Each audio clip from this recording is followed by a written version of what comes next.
To lift an automobile of 2000 kg, a hydraulic pump with a large piston 900 cm in area is employed.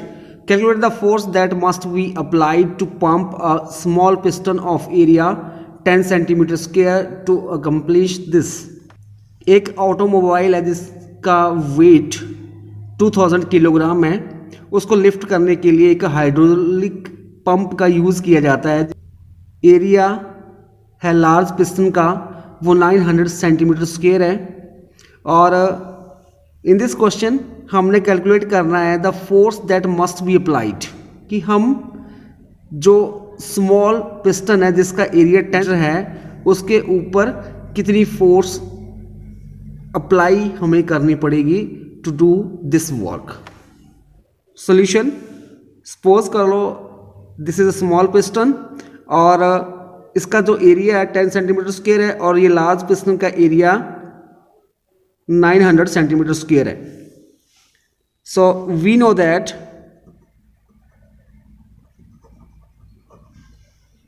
pressure is equal to force upon area. This is equal to F upon A, where small f जो होगा force applied on this small piston and small a is the area of this small piston, and capital F be the force applied on the large piston and capital A be the area of a large piston. So here in this question जो mass हमारे पास given है that is 200 kilogram. So force हो जाएगी capital F that is equal to mg, mass into gravity होती है, तो 2000 multiply gravity 9.8 and this is equal to 19,600 newton. Area जो है लार्ज पिस्टन का वो हमारे पास गिवन है 900 सेंटीमीटर स्क्वायर। अब हम इसको मीटर में कन्वर्ट करेंगे तो 900 डिवाइड बाई सेंटीमीटर स्क्वायर मतलब 100 multiply 100 and this is equal to 900 multiply 1 2 3 4 10 की -4 मीटर स्क्वायर। सो प्रेशर आ जाएगा, pressure is equal to force upon area, this is equal to 19,600 over 900 multiply 10 की -4। जब हम इसको सॉल्व करेंगे तो हमारे पास आ जाएगा 2.2 मल्टीप्लाई 10 की 5 newton metre square inverse. So applied force on small piston F is equal to pressure into area। So pressure हमने निकाल लिया है 2.2 मल्टीप्लाई 10 की 5 मल्टीप्लाई एरिया जो है हमारे पास स्मॉल पिस्टन का वो 10 सेंटीमीटर स्क्वायर है, तो 10 सेंटीमीटर के मीटर बनाने तो divide by 100 multiply 100, this is equal to 2.2 multiply 10 की 5 मल्टीप्लाई हियर 1 2 3 10 की 3 हो जाएगा minus, this is equal to जब हम इसको सॉल्व करेंगे तो ये आ जाएगा 10 की 2 this is equal to 2.2 multiply 100 and this is equal to 220 newton. So force आ जाएगी स्मॉल पिस्टन के ऊपर 220 न्यूटन।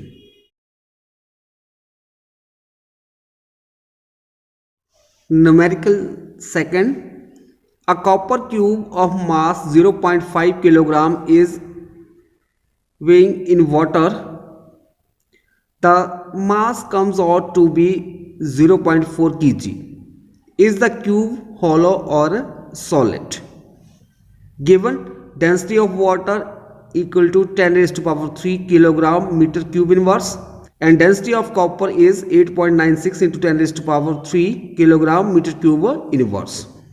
एक कॉपर का क्यूब है जिसका मास 0.5 किलोग्राम है, और जब हम उसका मास जो है वाटर में मेजर करते हैं तो हमारे पास वो निकलता है 0.4 किलोग्राम।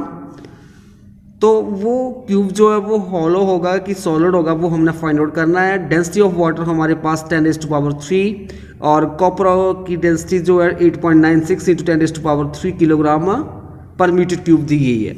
सोल्यूशन, सो फर्स्ट हम निकालेंगे loss of mass of copper cube.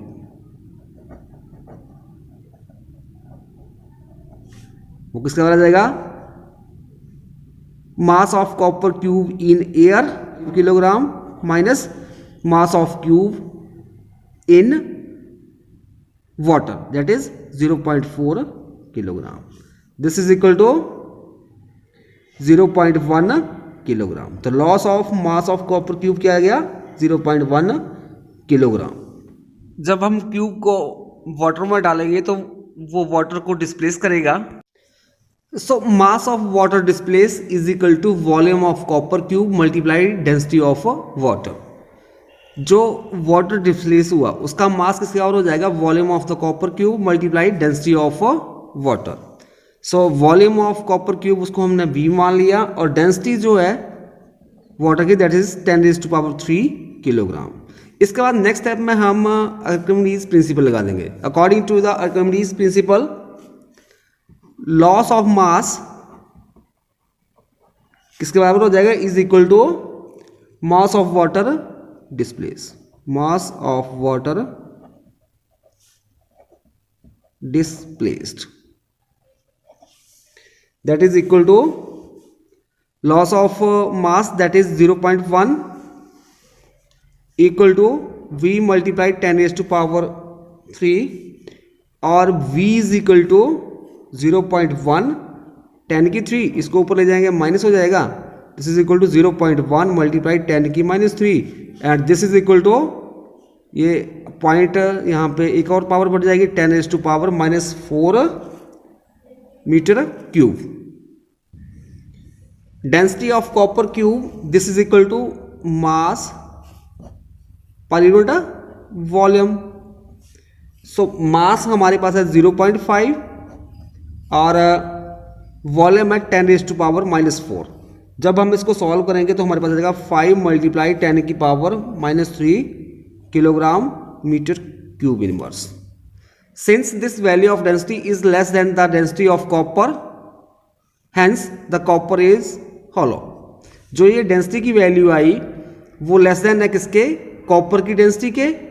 सो जो कॉपर जो होगा वो हॉलो होगा।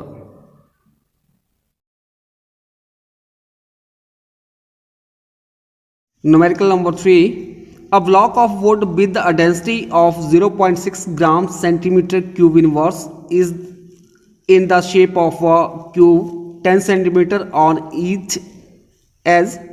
It floats in water with some of its portion immersed in water. How much of the block project above the water? एक block है wooden का जिसकी density जो है 0.6 ग्राम सेंटीमीटर क्यूब इनवर्स है, और वो एक क्यूब टाइप का है जिसका प्रत्येक साइड जो है 10 सेंटीमीटर है, और वो वाटर के सरफेस के ऊपर फ्लोट करता है, मतलब उस वाटर के सरफेस के ऊपर तैरता है, और कुछ उसका जो पोर्शन है वो वाटर में इमर्स्ड है, मतलब डूबा हुआ है। सो हमने फाइंड आउट करना है कि जो ब्लॉक जो है वो कितना सरफेस ऑफ वाटर, जैसे मान लो वाटर यहाँ तक है, मतलब ब्लॉक जो है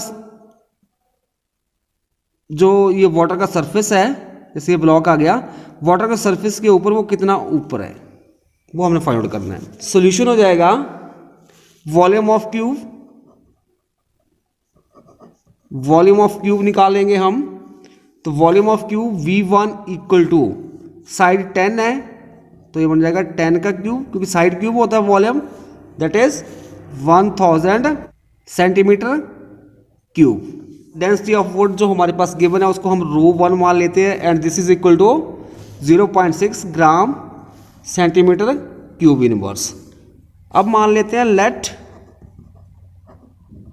volume of cube immersed in water, वो हमने मान लिया V2। Density of water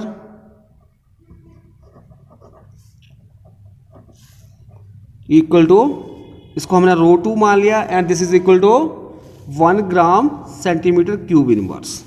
now weight of wooden block floating in water equal to weight of water displace, मतलब जितना पानी का वेट जो है वो क्यूब डिस्प्लेस करेगा, उतना वेट जो है वुडन ब्लॉक का वो वाटर के सरफेस के ऊपर फ्लोट करेगा। That is V1 ρ1g equal to V2 ρ2g। G के साथ जी कैंसिल हो जाएगा, सो रीअरेंज करेंगे। V2 over V1 is equal to ρ1 over ρ2। V2 over V1 क्या हो जाएगा, fraction of block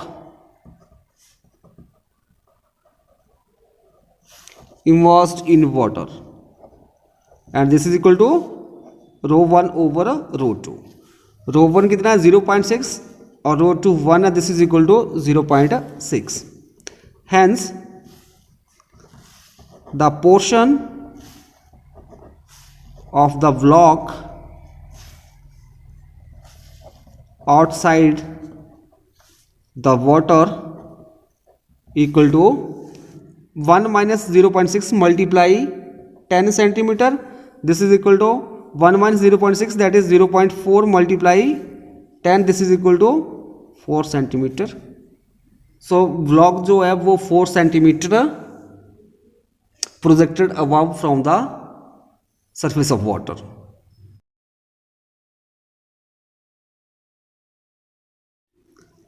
Numerical number 4, a U-tube contains water and methylated spirit separated by mercury.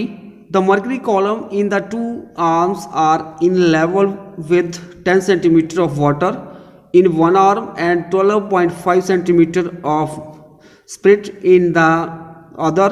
What is the specific gravity of spirit? एक YouTube है, इसमें क्या है, नीचे ये मरकरी भरा हुआ है और मरकरी का जो ये लेवल है इसको पूरा लेवल करने के लिए क्या किया गया है, एक साइड हमने वाटर डाला है, दूसरी साइड स्पिरिट। और यहाँ पे जो वाटर डाला गया उसकी हाइट जो है 10 सेंटीमीटर आ रही है और जो स्पिरिट इस साइड जो डाला उसकी हाइट 12.5 सेंटीमीटर आ रही है to balance this mercury, level कर इस मरकरी को लेवल करने के लिए। सो इसका सॉल्यूशन हो जाएगा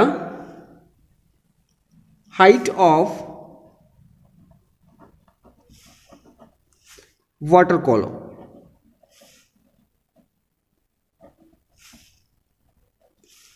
H1 this is equal to 10 centimeter and height of spirit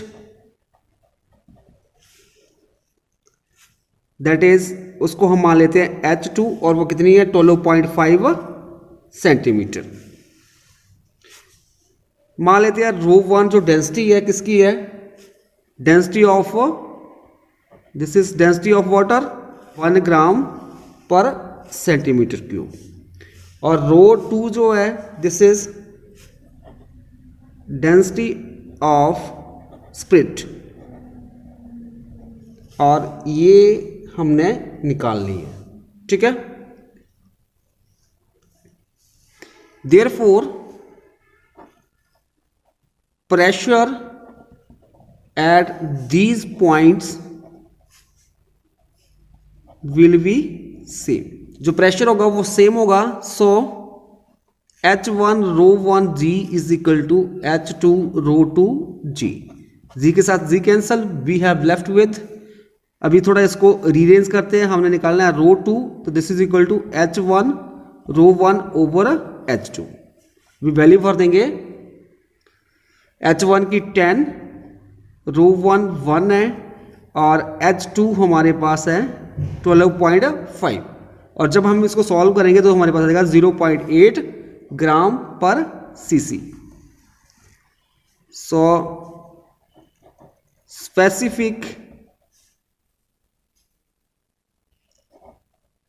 gravity of spit,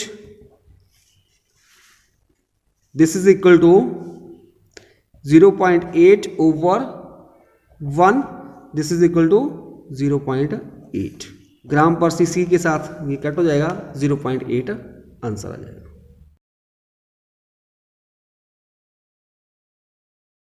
Numerical number 5, the two thigh femurs each of cross sectional area 10 centimeters square support the upper part of a human body of 40 kilogram. Estimate the average pressure sustained by the femurs. दो जो Thai है that is फीमर्स और उन दोनों का जो area of cross sectional है each का 10 सेंटीमीटर स्क्वायर है और सपोर्ट करता है upper part of the human body जिसका वेट जो है 40 किलोग्राम है। एस्टिमेट करना है हमने एवरेज प्रेशर जो होगा sustain by the femurs. So solution आ जाएगा given area of cross sectional of one femur आ जाएगा 10 centimetre square. So total cross sectional area दोनों फीमर का जो क्रॉस सेक्शनल एरिया जाएगा 2 × 10 सेंटीमीटर स्क्वायर। सेंटीमीटर के मीटर बनाएंगे तो 1 सेंटीमीटर का मीटर जब हम बनाएंगे 1/100 करेंगे तो यहाँ पे जब हम सॉल्व करेंगे 20 × 10⁻⁻⁴ मीटर स्क्वायर हो जाएगा। Force is acting vertically downward and hence normally on the femurs. So F is equal to mg, mass कितना है 40 मल्टीप्लाई ग्रेविटी की value 10, this is equal to 400 newton. So उसके बाद नेक्स्ट स्टेप में हम average pressure निकालेंगे। Average pressure sustained by the femurs, P average is equal to force upon area. Force हमने निकाल लिया 400 आई है, एरिया आया हमारे पास 20 × 10⁻⁻⁴। जब हम इसको सॉल्व करेंगे तो हमारे पास आ जाएगा 2 × 10⁵ newton per metre square. So average pressure sustained by the femurs is 2 × 10⁵ newton per metre square.